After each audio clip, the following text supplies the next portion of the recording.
नमस्कार. Life with Meera and Parth या आपल्या युट्यूब चॅनलवर तुम्हा सर्वांचं स्वागत आहे. तर आजचा संध्याकाळचा ब्लॉग आहे.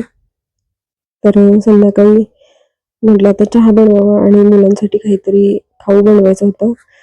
कारण मुलांना 2 टिफिन द्यायचे असतात. तर रोज रोज ताजं ताजं काही बनवून द्यायचं म्हटलं ना, तर ते कधी-कधी घाई गडबड पण असते. मग ते होत नाही. त्याच्यामुळे मग म्हटलं असं काहीतरी बनवलेलं असेल ना, तर त्यांना स्नॅक्ससाठीचा टिफिनही होऊन जातो. शक्यतो नवीन-नवीन रेसिपीज तर ट्राय करतेच मी. पण काही वेळेला काय होतं, घाई होती आणि मग ते बाहेरचं पॅकेट्स फूड देण्यापेक्षा असं काहीतरी घरामध्ये बनवलेलं असेल ना, तर ते अगदी हेल्पफुल होतं. तर सर्वात आधी तर म्हटलं चहा बनवून घ्यावा. चहा घेऊन झालं की त्यानंतर मी रेसिपीला पण सुरुवात करणार आहे. तर आजच्या व्हिडिओमध्ये मी 2 रेसिपी केल्यात्या. तर अगदी चटपटीत अशी एक रेसिपी आहे. तर ती पण बनवली आणि मुलांनाही ती फार आवडली. लगेचच खायला दिली होती. त्यांनी त्याचा रिव्ह्यू पण छान असा दिला होता व्हिडिओमध्ये. तर खूप आवडलेली रेसिपी होती. तर माझ्याकडे या ज्वारीच्या लाह्या होत्या. बरेच दिवस झाले आणलेल्या होत्या. पण आता त्याचं काहीतरी भडंग करायचं म्हटलं ना, तर नेहमी-नेहमी तेच-तेच म्हटलं की मुलं कंटाळाच करतात. कारण भडंग करताना मी खूप जास्त असं मसालेदार नाही करत. मुलांसाठी करायचं म्हटलं की कढीपत्ता आणि मिरचीची फोडणी करूनच करते फक्त. तर आज म्हणलं थोडंसं त्याला चटपटीत असं काहीतरी वेगळा फ्लेवर द्यावा. तर सर्वात आधी तर मी त्या लाह्या आहेत तर त्या चाळणीने मी चाळून घेणार आहे. कारण काही कचरा वगैरे असेल तर तो निघून जाईल. खूप जास्त कचराही नव्हता. चांगल्या होत्या. पण म्हटलं एकदा चेक करावं आणि बारीक वगैरे काही अशी त्याची पावडर असेल झालेली चिरमुऱ्यांची तर ती पण पडून जाईल. कारण आपल्याला हे चिरमुरे जे आहेत तर ते थोडेसे गरम करून घ्यायचे, क्रिस्पी करून घ्यायचे. कारण वातावरण आता असं असल्यामुळे जे चिरमुरे आहेत ना ते अगदी सॉफ्ट झालेत. तर ते कुरकुरीत होण्यासाठी थोडेसे गरम करून घ्यायचे होते. ते गरम करताना जो त्याची जी पावडर झालेली असते तर ते करपली जाते. त्याच्यामुळे म्हटलं ते चाळून घ्यावं आणि थोडे-थोडे करून मी आता ते गरम करून घेणार आहे. अगदी बारीक गॅसवर मी छान असे गरम करणार आहे. थोडासा वेळही लागत होता. कारण वातावरणही तसंच आहे. त्यामुळे ते अगदीच सॉफ्ट झालं होतं. तर ते छान क्रिस्पी होण्यासाठी वेळ लागत होता आणि फुल गॅसवर करायचं म्हटलं ना, तर ते करपले जाऊ शकतात. म्हणून अगदी बारीक गॅसवर छान असे गरम करून घ्यायचेत. अगदी कुरकुरीत होईपर्यंत आणि साधारणतः 3 वेळेला मी ते थोडे-थोडे करून भाजून घेतले. एकदम असे भाजण्यासाठी टाकले ना, तर ते सगळे व्यवस्थित भाजले जात नाहीत कढईमध्ये आणि काही मग करपतात आणि काही भाजले जातात, काही भाजले जात नाहीत. म्हणून मग थोडे-थोडे करूनच मी असे भाजून घेणार आहे 3 ते 4 वेळेला असे. आणि त्याच्यासाठी जे मसाला बनवायचा आहे, तर त्याचं सगळं जे साहित्य आहे, तर ते मी काढून ठेवते भाजत-भाजतच आणि त्याचबरोबर बाकीची काही संध्याकाळची तयारी आहे, तर तीही मला करून ठेवायची. तर कोथिंबीर जी आहे ना, तर बघू शकता मी ही कोथिंबीर निवडून, धुवून अशी कोरडी करून कपड्यावर ठेवली होती. तर अगदी छान आणि ताजी राहिली आहे. बिलकुलही अशी नासली वगैरे नाहीये. जरी मी धुवून घेतली होती ना, तरी पण ती अगदी पूर्ण कोरडी होईपर्यंत मी ते साफ करून घेतली. आधी तर मी कपड्यावर ठेवून घेतली होती आणि नंतर मी एका पातळ ओढणीमध्ये घेऊन त्याला थोडंसं सुकवून घेतली ड्रायरने. तर अगदी छान सुकली जाते आणि या ज्या पिशव्या आहेत याच्यामध्ये पण ठेवल्यामुळे ती अगदी छान राहते. कारण मी या बॅग मागवल्यापासून बरेच दिवसांपासून बघतीये. तर कोथिंबीर जरी मी त्यामध्ये ठेवली ना, तरी अगदी छान राहते. बिलकुल खराब वगैरे नाही होत. आणि तेच आवरता-आवरता मला भांडी पण मांडून घ्यायची दुपारची. जी स्वयंपाकाची आणि जेवणाची जी भांडी होती दुपारी केलेली, तर ती आहेत. तर ती पण मी मांडून घेतेय आणि जी रेसिपी आहे, जो व्हिडिओ आहे, अगदी डिटेल रेसिपी मी शेअर केली होती. त्याच्यामुळे थोडासा मोठा व्हिडिओ झालाय आणि नंतर संध्याकाळचं पण मी जेवणासाठी जो मेनू केलाय, जो आपण टिफिनसाठी मुलांच्या देऊ शकतो, स्नॅक्सच्या टिफिनसाठी असेल तर त्यासाठी देऊ शकतो. अगदी हेल्दी अशी रेसिपी तीही मी बनवली होती. त्याचं काही डिटेल व्हिडिओ नाही बनवला कारण खूप मोठा व्हिडिओ झाला असता. म्हणून मग अगदी शॉर्टमध्येच ती रेसिपी मी शेअर केली नंतर. आणि आता हे जे चुरमुरे आहेत, तर ते बारीक गॅसवर अगदी छान भाजले जातात. तोपर्यंत मी थोडी-थोडी करून भांडी पण आवरून घेणार आहे. कारण मुलं घरी असले ना, की कितीही स्वयंपाकाची भांडी, जेवणाची भांडी घासली ना, तरी परत ते बेसिन भांड्यांनी भरलेलं असतं. त्यातून त्यांचं काही ना काहीतरी खाणं वगैरे चालूच असतं, त्यामुळे थोडी थोडी का होईना पण भांडी अशी साठतच राहतात. आणि आता ही रेसिपी केल्यानंतरची पण भरपूर अशी भांडी साठणार आहेत. रेसिपी करायचं म्हटलं ना, आणि त्यातून व्हिडिओ रेसिपीचं करायचं असेल ना, तर खूप सारे भांडे काढावी लागतात वेगवेगळी, आणि ती पण भरपूर होतात भांडी. तर थोडीशीच भांडी होती, आधीची मी भांडी मांडून घेतली आणि त्याच्यानंतर मी ही भांडी जी आहे तर ती घासून घेतली. आणि हे करत करत आवरतच मी रेसिपी करत करतच बाकीची सगळी जी तयारी आहे तर ती करून घेतली आहे. आणि बघू शकता तुम्ही, छान आणि क्रिस्पी असं भाजून झालं की मी ते एका दुसऱ्या भांड्यामध्ये काढून घेते.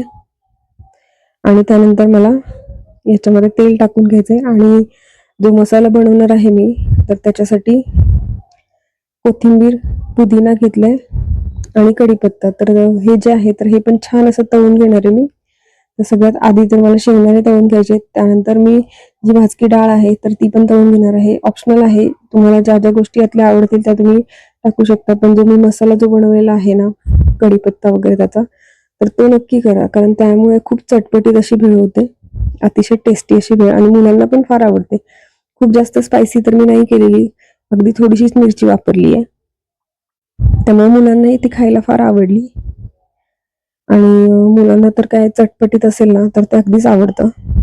तर शेंगदाणे माझे तळून झाले. आता त्याच्यानंतर जी डाळ आहे तर ती पण तळून घेणार आहे. तर बघू शकता तुम्ही, खूप जास्त लाल रंग येईपर्यंत तळायची गरज नाहीये, एखादा मिनिट आपल्याला ती तळून घ्यायची, कारण थोडीशी सॉफ्ट झालेली असते अर्थातच वातावरण असं असल्यामुळे.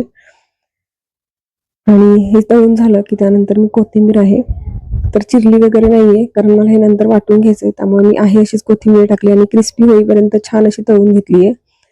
आणि कोथिंबीर पण काढून घेतलीये. त्यानंतर त्यामध्ये कढीपत्त्याची पानं आहेत तर ती टाकली. तर साधारणतः 25 ते 30 कढीपत्त्याची पानं आहेत, आणि ती पण आपल्याला छान क्रिस्पी होईपर्यंत तळून घ्यायची आहेत. आणि त्यानंतर अगदी 1 मूठभर असा पुदिना आहे तर तो पण मी त्यामध्ये ऍड केलाय, आणि तो पण छान क्रिस्पी होईपर्यंत तळून घेणार आहे. आणि आता ह्या तीनही गोष्टी मला मिक्सरमधून छान अशा पेस्ट करून घ्यायची आहे. त्यामुळे ही जी भेळ आहे किंवा हे भडंग आहे तर ते चटपटीत तर होईलच, आणि वेगळं काहीतरी रंग असेल ना तर ते मुलांनाही खूप छान वाटतं, आवडतं. त्यानंतर हिरवी मिरची आहे, ज्या अगदी थोड्याशा घेतल्या त्या मी त्या बारीक चिरून त्या आपण क्रिस्पी होईपर्यंत तळून घेतलेत. आणि आता हे जे मिश्रण आहे तर याच्यामध्ये मिरच्या फक्त मी टाकल्या नव्हत्या, बाकीच्या सगळ्या गोष्टींची पेस्ट केली होती. मिरच्या मी डायरेक्टली अशाच चिरमुऱ्यांमध्ये टाकून घेतल्या, कारण पेस्टमध्ये घातल्या तर ते थोडंसं स्पायसी लागण्याची शक्यता आहे, म्हणून मी अशाच टाकल्या. आणि त्यानंतर जे तळून घेतलेले शेंगदाणे आणि डाळ आहे तर ते टाकले. त्यानंतर मसाले कोरडे काही टाकायचे, तर त्यामध्ये चवीपुरतं मीठ टाकले. त्यानंतर चाट मसाला आहे चमचाभर, त्यानंतर हळद पावडर, लाल तिखट अगदी थोडंसं टाकलंय, त्यानंतर धने पावडर, जिरे पावडर ऍड केली आहे. आणि मग जी मी पेस्ट केली होती कोथिंबीर, पुदिना आणि कढीपत्ता त्याची, तर ती ऍड केली आहे.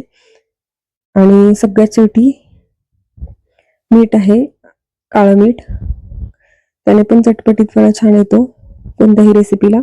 आणि हाताने मिक्स करते मी, पण थोडंसं जास्त झाल्यामुळे याच्यामध्ये काही मिक्स नाही झालं, म्हणून मी मोठी परात घेतली आणि परातीमध्ये अगदी छान मिक्स करते. आणि जवळपास सगळं मिक्स करून झाल्यानंतर मला आठवलं की याच्यामध्ये शेव टाकायची राहिली आहे, मग मी शेव आहे पॅकेटमधली ती टाकली आणि परत एकदा छान मिक्स करून घेतलंय. तर बघू शकता, रंग तर इतका सुंदर आलाय आणि टेस्टी अशी ही भेळ आहे. खूप जास्त तिखट नाहीये पण चटपटीत नक्की आहे. तर मुलांना तर फार आवडली, मुलांनी अगदी आवडीने खाल्ली. आणि शक्यतो पार्थला तर ह्या अशा गोष्टी मध्ये मध्ये खायची खूप सवय आहे आणि त्याला फार आवडतं, त्याच्यामुळे मग त्याला तर फार आवडलं. मग आता टिफिनसाठी म्हटलं ना तर हाच मेनू जास्त करून प्रिफर करणार तो. आणि हे झाल्यानंतर यांना सगळ्यांना पाहिजे होती कॉफी, त्यामुळे मग कॉफी पण करून घेतली. आणि नंतर संध्याकाळच्या रेसिपीची तयारी, ती पण रेसिपी अतिशय छान झाली होती. ती पण सुंदर रेसिपी आहे, जर तुम्ही स्नॅक्ससाठी असेल किंवा टिफिनसाठी पण भाजी चपातीऐवजी तुम्ही ती रेसिपी देऊ शकता. आणि ती रेसिपी चटणी सोबत असो किंवा कोणतीही भाजी बनवलेली असेल त्याच्यासोबतही खूप छान लागते. तर बघू शकता माझी सगळी तयारी झाली आहे आणि आता भरपूर असा भांड्याचा पसारा आहे. म्हटलं तो पण आवरून घ्यावा, कारण परत संध्याकाळचं स्वयंपाकाची जेवणाची भांडी मग भरपूर भांडी होऊन जातात. त्यामुळे म्हटलं पहिले या रेसिपीची भांडी आवरून घ्यावीत आणि मग कॉफी वगैरे मुलांचं घेऊन झालं की त्यानंतर संध्याकाळची तयारी पण करायची आहे. तर आता यांना कॉफी स्वतःलाच बनवायची सगळ्यांनाच मिळून. तर म्हटलं चला यांना थोडीशी हेल्प पण केली. त्यांची कॉफी वगैरे बनवून झालं की मग मी संध्याकाळची तयारी करायला घेतली होती. तर संध्याकाळी भरपूर अशा भाज्या असलेलं धिरडं बनवणार आहे आणि त्याच्यामध्ये हे जे आहे तर मोड आलेले मूग होते ना, तर ते मी छान असे क्रश करून घेतलेत आणि ते पण मी याच्यामध्ये ऍड करणार आहे. त्यामुळे अतिशय हेल्दी पण रेसिपी होईल आणि टेस्टला तर खूप छान लागते. आपल्याकडे जेवढ्या भाज्या आहेत त्या घेतल्या, त्यामध्ये ज्वारीचं पीठ आणि एक्स्ट्रा ह्याच्यामध्ये मी फक्त मूग आहेत तर ते वाटून घेतले होते. बाकी सगळे मसाले जे आहे, आलं लसूण पेस्ट असेल, मीठ, लाल तिखट, हळद वगैरे सगळं ऍड केलं आणि त्याचं छान असं बॅटर तयार केलं आणि त्याची सुंदर अशी धिरडी करून घेतली. खूप छान टेस्टी अशी झाली होती. मुलांना ही पण फार रेसिपी आवडली. तशा 2 रेसिपी वेगवेगळ्या मी आज बनवल्या होत्या, अगदी टेस्टी अशा. तर ही पण फरमाईश होती की आम्हाला टिफिनला ही पण रेसिपी स्नॅक्ससाठी हवी आहे, कारण या गोष्टी स्नॅक्ससाठी वेगळं काही तर त्या फरमाईश मीराच्या जास्त असतात. तिला अशा नवीन नवीन गोष्टी आवडतात आणि मुलांसाठी पोटभरीचं पण आणि हेल्दी पण होऊन जातं. अगदी चपाती भाजीऐवजी एखाद दिवशी तुम्ही ही रेसिपी टिफिनसाठी दिली ना तरी पण चालेल. त्याच्यासाठी मी अगदी साधी सिंपल शेंगदाण्याची चटणी बनवली होती. त्याची काही रेसिपी झाली नाही, कारण बराच वेळ झाला मी हे व्हिडिओ करत होते. त्यामुळे खूप वेळ झाला होता आणि हे धिरडे वगैरे बनवण्यामध्ये पण बराचसा वेळ गेला. अशा 2 छान अशा रेसिपी आज बनवल्या होत्या. तर त्यामुळे मी फक्त रेसिपीचेच काही व्हिडिओ आहेत तर ते घेतले होते आणि रेसिपी असल्यामुळे बरेचसे मोठा हा व्हिडिओ झालाय. पण हा व्हिडिओ जर तुम्ही शेवटपर्यंत बघितला असेल तर तुम्हाला या दोनही रेसिपी फार आवडतील आणि तुम्ही एकदा नक्की ट्राय करून बघा. खूप टेस्टी आणि हेल्दी अशा रेसिपी झालेत आणि मुलांना तेच तेच खायचा पण कंटाळा येतो. टिफिनला तीच तीच भाजी चपाती न्यायचा पण कंटाळा येतो. तर असं काहीतरी नवीन, थोडंसं डेकोरेटिव्ह आणि हेल्दी पण असेल तर ते आवडतं. कारण का बऱ्याच वेळा काय होतं की मोड आलेल्या कडधान्यांची उसळी वगैरे दिल्या ना तर मुलांना शक्यतो बऱ्याच वेळेला सगळं संपत नाही, ते डब्यात परत आणतात. म्हणून हे काहीतरी असं वेगळं केलं असेल ना तर ते अतिशय आवडीने खातात आणि ते खाल्लंही जातं. तर असा एक छोटासा व्लॉग होता, रेसिपी व्लॉग. जर आजचा व्हिडिओ तुम्हाला आवडला असेल तर व्हिडिओला नक्की लाईक करा, कमेंट करा, शेअर करा आणि आपल्या life with Meera and Parth YouTube चॅनलला सबस्क्राईब केलं नसेल तर नक्की सबस्क्राईब करा आणि बेल आयकॉनवर क्लिक करा, जेणेकरून येणारे जे नवीन नवीन व्हिडिओज आहेत तर त्याचे नोटिफिकेशन तुम्हाला सर्वात आधी मिळतील. चला तर मग भेटूया पुन्हा एकदा अशाच एका नवीन व्हिडिओमध्ये. तोपर्यंत stay healthy, stay happy. Thank you so much. Thanks to watching my video. Bye bye. तर ह्या जो रेसिपी आहे तर त्या तुम्ही नक्की करून बघा. आणि धिरडा आहे आणि त्याच्यासोबत केक पण आणला होता तर तो पण सर्व केला मी. तर रेसिपी नक्की करून बघा.